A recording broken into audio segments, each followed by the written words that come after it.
আপনারা যারা ultra portable এবং প্রিমিয়াম ডিজাইনের ল্যাপটপ খুঁজতেছেন তাদের জন্য একটা আদর্শ ল্যাপটপ নিয়ে আসছি আজকে, সেটা হলো ডেলের XPS 13.3 ইঞ্চির একটা ল্যাপটপ। তবে এর কিন্তু কিছু খারাপ দিকও আছে, তো আমার মনে হয় যে কেনার আগে আপনাদেরকে এইটা জেনে বুঝে তারপরে কেনা উচিত, তা না হলে কেনার পরে হয়তো আপনার ঠকে যাওয়ার একটা পসিবিলিটি আছে। সো প্রথমত সেটা হচ্ছে যে এটা একটা প্রিওন ল্যাপটপ। সো এটা এখন আপনারা অ্যারাউন্ড 33 থেকে 34,000 টাকা অ্যাপেল টেক গিয়ারে কিনতে পারবেন। সো অ্যাপেল টেক গিয়ারে শুধুমাত্র এই ল্যাপটপ না, যে কোনো প্রিওন ল্যাপটপ যদি আপনারা কিনতে চান অথবা যদি প্রিওন স্মার্টফোন কিনতে চান তাদের বসুন্ধরা সিটিতে চলে যেতে পারেন। সেখানে কিন্তু দুইটা শোরুম রয়েছে এবং ঢাকার বাইরে যারা আছেন কুরিয়ার করে কিন্তু নিশ্চিন্তে প্রোডাক্ট নিয়ে নিতে পারেন। প্রথমত এটার যে ডিজাইন এবং সাইজটা দেখতে পাচ্ছেন সেটা আমার মনে হয় যে সবারই কম বেশি পছন্দের। লাইক এই ল্যাপটপটা যদি কেউ দেখেন তাদের নিশ্চিত পছন্দ হয়ে যাবে, বিশেষ করে যারা ম্যাকবুক সিরিজের ল্যাপটপ পছন্দ করেন কিন্তু উইন্ডোজ আসলে ইউজ করতে চান তাদের জন্য এটা কিন্তু ভাই আসলেই দেখতে সিমিলার লেভেলের ম্যাকবুক এয়ার সিরিজের মতো ল্যাপটপ মনে হবে। এখানে কিন্তু একদম প্রিমিয়াম বিল কোয়ালিটিও ব্যবহার করা হয়েছে, বিকজ এই সামনে পিছনে এখানে অ্যালুমিনিয়াম ব্যবহার করা হয়েছে আর এখানে কার্বন ফাইবারের একটা ফিনিশ দেওয়া হয়েছে এবং ল্যাপটপটা দেখতে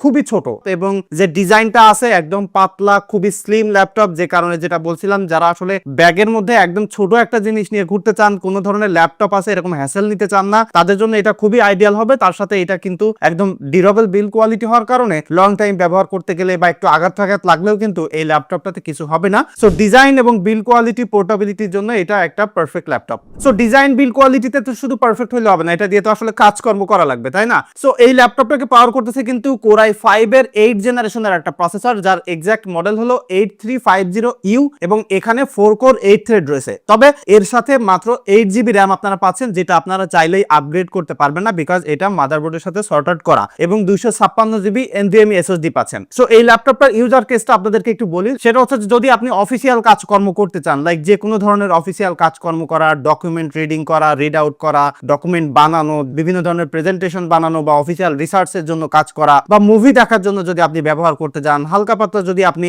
গ্রাফিক্স ডিজাইনিং করতে চান, সেটা এটার মাধ্যমে পারফেক্টলি করে ফেলতে পারবেন। বাট অনেকেই ল্যাপটপ কিনে কিন্তু বাজেটে ভিডিও এডিটিং করার জন্য, সো ভিডিও এডিটিং করার জন্য এটা ক্যাপাবল মেশিন না। বাট যদি মনে হয় যে ক্যাপকাট দিয়ে বা ক্যানভা দিয়ে আপনি আসলে ছোটখাটো ভিডিও বা ছোটখাটো প্রজেক্ট করে ফেলতে চান, সেক্ষেত্রে এটা আপনাকে ভালোভাবে সাপোর্ট দিবে। বাট হেভি এডিটিং বাদে এই ল্যাপটপটা মোস্ট অফ দ্য ইউজারদের জন্য খুবই স্যাটিসফাইং হবে এবং দারুণ একটা পারফরমেন্স লং টাইম ধরে আসলে ব্যবহার করতে গেলে স্টিল এটা একটা ক্যাপাবল মেশিন। তবে এখানে একটু দুর্বলতা আছে পোর্টস এন্ড বাটন সেগমেন্টে, সেটা হচ্ছে যে ডান পাশে দেখেন এখানে আপনারা একটা হেডফোন জ্যাক দেখতে পাচ্ছেন প্রথমে, তারপরে একটা টাইপ সি পোর্ট আর একটা মাইক্রো এসডি কার্ডের স্লট। আর যদি আপনি বাম পাশে দেখেন এখানে দুইটা টাইপ সি পোর্ট দেখতে পাচ্ছেন, তার পাশে একটা ব্যাটারি ইন্ডিকেটর, অর্থাৎ এটাতে ক্লিক করলে কত পার্সেন্ট চার্জ আছে লাইক এখানে আপনারা একটা ইন্ডিকেট করে দিবে, এবং তার পাশে কিন্তু স্পিকার কাট আউট দেখতে পাচ্ছেন। এটাতে যে স্পিকার আছে সাউন্ড কোয়ালিটি আমার কাছে খুবই ভালো লাগছে। ছোট ল্যাপটপের ফর্ম ফ্যাক্টর হিসেবে সাউন্ড কোয়ালিটি খুবই ভালো আছে, not the best quality but still sound quality itself খুবই বেজ আছে, ট্রিবলটাও খুব ব্যালেন্স আছে। মোটামুটি মিডিয়া এনজয় করতে গেলে বা ভিডিও টিডিও দেখতে গেলে you will love it for sure. তবে এখানে যে জিনিসটা মিসিং সেটা হলো যে এখনকার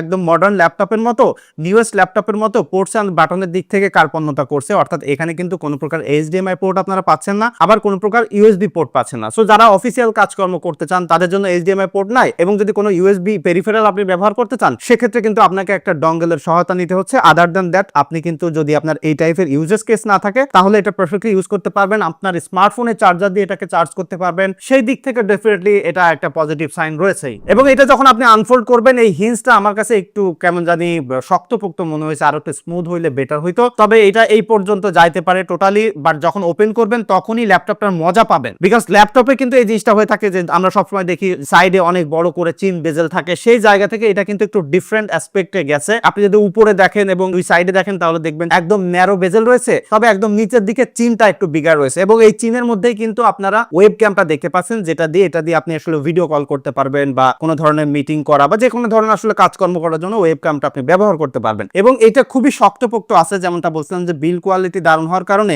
একটা ম্যাকবুকের মতো ফিল দিবে, এবং কিবোর্ডের এই পার্টটা কিন্তু কার্বন ফাইবারের ফিনিশ রয়েছে, সো ডিউরেবল, সাথে সাথে প্রিমিয়ামও কিন্তু রয়েছে। আর যে কিবোর্ডটা রয়েছে এটাতে ব্যাকলাইট সাপোর্ট করে, ট্র্যাক প্যাডটা উইন্ডোজ প্রিসিশন সাপোর্ট করে, সব ধরনের কাজকর্ম করার জন্য আপনাকে খুব ভালোভাবে সাপোর্ট দিবে। এবং 13.3 ইঞ্চি যে ডিসপ্লেটা এখানে দেখতে পাচ্ছেন সেটার ভিউইং এক্সপিরিয়েন্স খুবই ভালো আছে। যারা মূলত আসলে মুভি দেখতে চান বা ডকুমেন্ট নিয়ে কাজ করতে চান, গ্রাফিক্সের কাজকর্ম করতে চান, তাদের জন্য এটার যে কালার এক্সপিরিয়েন্স বা কালার অ্যাকুরেসি আছে সেটাও পারফেক্ট আছে, এবং 400 পর্যন্ত পিক ব্রাইটনেস যাইতে পারে, যে কারণে আপনি যদি একটু লাইটিং কন্ডিশন বা যদি ইনডোরে ব্যবহার করেন পারফেক্টলি অ্যাজ এ ল্যাপটপ হিসেবে এটার ডিসপ্লেটা আপনার ভালো লাগবে। এবং যে কারণে মেইনলি ভালো লাগবে সেটা হচ্ছে যে এটার যে প্রিমিয়াম একটা লুক, টোটালি একটা ফিউচারিস্টিক ডিজাইন বা লুক এটাতে লাগে, যেটা যেটা এখানে আপনারা দেখতে পাচ্ছেন। এবং এই যে কোনায় যে পাওয়ার বাটনটা দেখতে পাচ্ছেন, পাওয়ার বাটনের সাথে কিন্তু ফিঙ্গারপ্রিন্ট এমবেড করা আছে। সো এটা প্রিয়ন ল্যাপটপ হিসেবে অনেক সময় তো এটা ডিসেবল করা থাকতে পারে, সেটা আপনারা একটু দেখে নেবেন, ইউনিট ওয়াইজ ভেরি করতে পারে। এখানে কিছু কিছু মডেলে কিন্তু উইন্ডোজ হ্যালো সাপোর্ট করে। সো ওভারঅল মিলিয়ে আনলকিং এর ক্ষেত্রেও খুবই দারুণ আছে এবং এটা ইনস্ট্যান্ট ওয়েক আপ করতে পারে। লাইক এভাবে ওপেন করলে এটা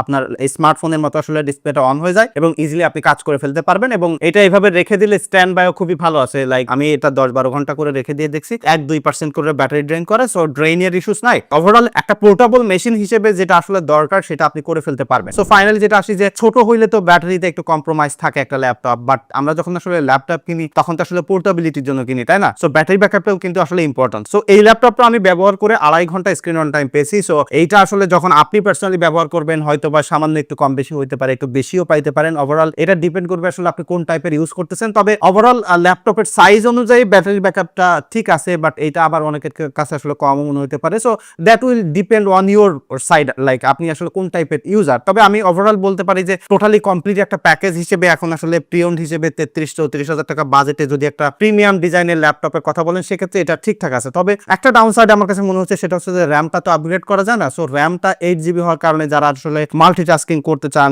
বিভিন্ন ধরনের আসলে ট্যাব ওপেন করে রাখতে চান, একসাথে ফটোশপ ওপেন করলেন বা ক্যানভা ওপেন করলেন আর একটা অন্য সাইডে কাজ করতেছে, সেক্ষেত্রে একটু আসলে এটা স্লোয়ার ফিল হবে। বাট এটা র্যামটা আবার আপগ্রেড করা যায় না। সো যারা আসলে ওই টাইপের ইউজার বা বেশি মাল্টিটাস্কিং করবে তারা একটু ভেবে চিন্তে আসলে কিনবেন। আদার দ্যান দ্যাট যারা আসলে কিনতে চান, আমার মনে হয় যে মোস্ট অফ দ্য ইউজারদের জন্য এটা খুবই পারফেক্ট একটা ল্যাপটপ হবে অ্যাজ এ কম্প্যাক্ট, ডিউরেবল এবং মডার্ন ডিজাইন হিসেবে। সো এটাই ছিল মূলত আমার এক্সপিরিয়েন্স। এটা যদি আপনারা কেউ ব্যবহার করেন তাহলে আপনাদের এক্সপিরিয়েন্সটা একটু শেয়ার করবেন, তাহলে অন্যরা যারা কিনতে চাচ্ছে তাদের ডিসিশন নিতে কিন্তু সহজ হবে। আর এই মুহূর্তে কিনতে চাইলে ডেফিনেটলি অ্যাপল টেক গিয়ারে কন্ট্যাক্ট করতে পারেন, তাদের কাছে কিন্তু অ্যাভেলেবেল আছে। আপনারা একটা অফার প্রাইসে পেয়ে যেতে পারেন, ডিসকাউন্টও পেয়ে যেতে পারেন। So definitely check them out. দেখা হচ্ছে পরবর্তী ভিডিওতে। ধন্যবাদ সবাইকে।